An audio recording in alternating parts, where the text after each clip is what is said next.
Hey, everybody, welcome to the Modern Customer Podcast. I'm your host, Blake Morgan. Today on the show, we're actually headed to Las Vegas, Nevada, where we are attending the Zendesk Relate annual conference.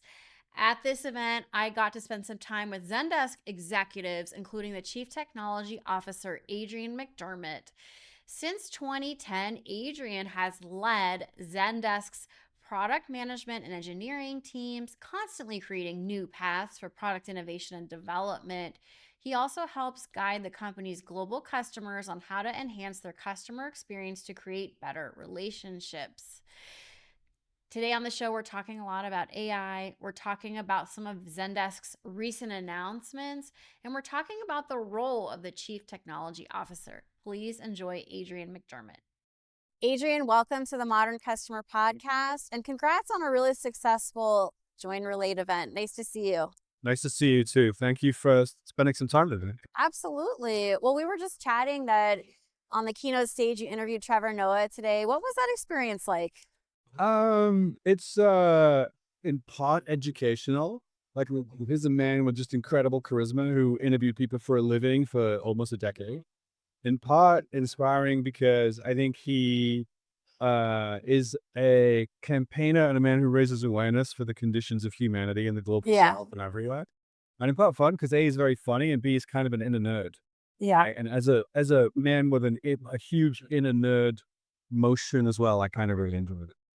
Okay, so let's focus on the inner nerd part because we celebrate nerds in this audience. I'm a huge customer service nerd as well. Did you imagine when you started your career in technology that you would be doing the work that you're doing now in AI? I did not. I remember early AI when I started my career in the 90s. And, there's that joke, right? Artificial intelligence is anything that doesn't work yet. When it starts working a little bit, it's machine learning. And when it works really well, it's an algorithm, right? That was what we used to say back in the 90s about artificial intelligence. And I think we've come a long way. There was a moment for me when I first used GPT-3, and it was breathtaking. I'm like, oh, it works. This thing exhibits what seems to me to be intelligent. And I think we all started getting excited around the same time about what can we do with this technology. We have an API that, you know, in my mind does three things really well, right? It read the entire internet, memorized it, and has this incredible world knowledge. Good enough. These APIs can create anything, right? You can ask them to create anything in any style, and they can write. They can create images now, they can create videos, etc. And then the third skill that they have is the ability to reason, plan, and make decisions, right? We're starting to talk about how the algorithms have agency to act upon their own. And so I think for me in customer service, we're really at a tipping point where we're no longer technology constrained, we're actually creativity constrained. It's like, what can we do with the technology to build better customer experiences? So, for our audience that might be creativity constrained, do you have any fun or helpful exercises they can do to get their creative juices flowing? Because the technology has been taken care of. But I honestly think the technology is in step one of infinity right now. But I think I'm all about daily rituals, right? Daily ritual. What is the daily ritual that we should all be doing? And I try, even though sometimes it's an extra step, but it takes a little longer. I run everything I'm working on, everything I think, and all research and ideas. I run them through actually multiple of the LLM models, Okay. right? And, there are these various ways that you can do it where you can be like, Blake might sit there and say, hey, Blake, I'm Blake. I'm going to be doing a podcast with Adrian McDermott, the CTO of Zendesk today. Generate me a set of questions or generate me some ideas. And you can always be inspired in that way, right?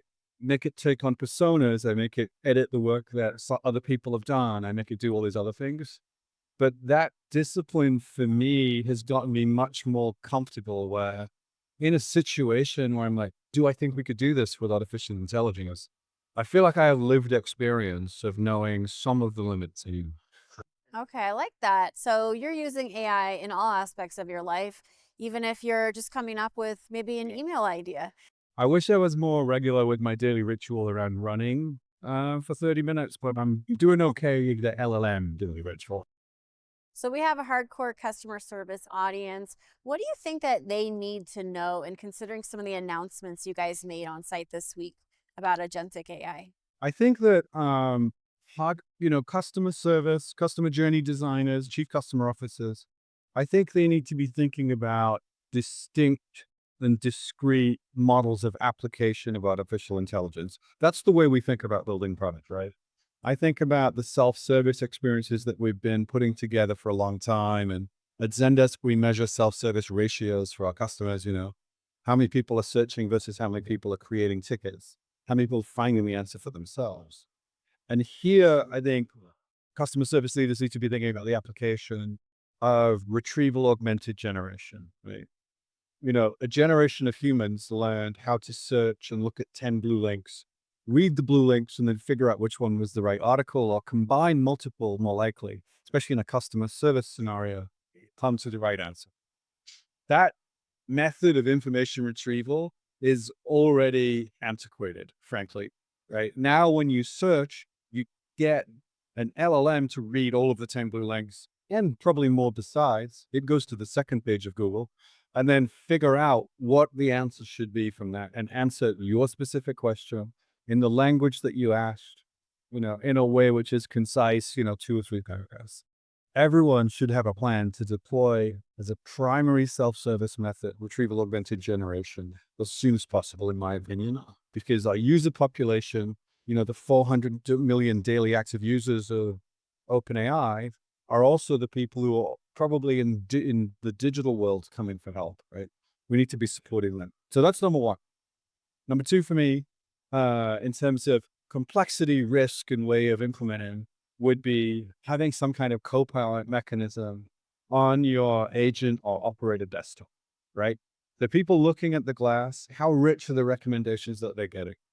Are you using multi-step tasks that you've defined, like Zendesk Copilot, to basically lay out for your most common contact reasons, the steps that an agent should go through and what they should do?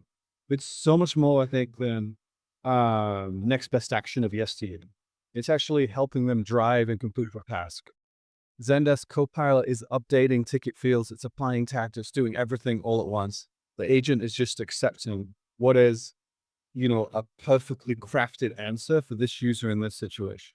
Also fabulous because you're really reducing the agent training overhead and you're sort of showing them what good looks like. Okay, got it. So that's number two. Get RAG, get a Copilot. Okay, can we go back to number one for a non-technical audience? Yes, Just ma'am. really quick, like in 7 words or less. Like, how would you describe that for a non-technical audience? I think it's turning your search box into something that looks more like a chat window, where you ask it a question, gives you the answer. If you want to see the cited sources of the answer, you can click through. But if I say, how do I do a return? I don't give you the article about returns and say, go off and read that, Blake. You can for yourself. Yeah. I say, you do a return by first retrieving your order and then checking that the order was made within 30 days. It's the easier and better function that I always talk about. It's the You're easier making and better. customers' lives easier and better. So then we got Copilot. So what's third?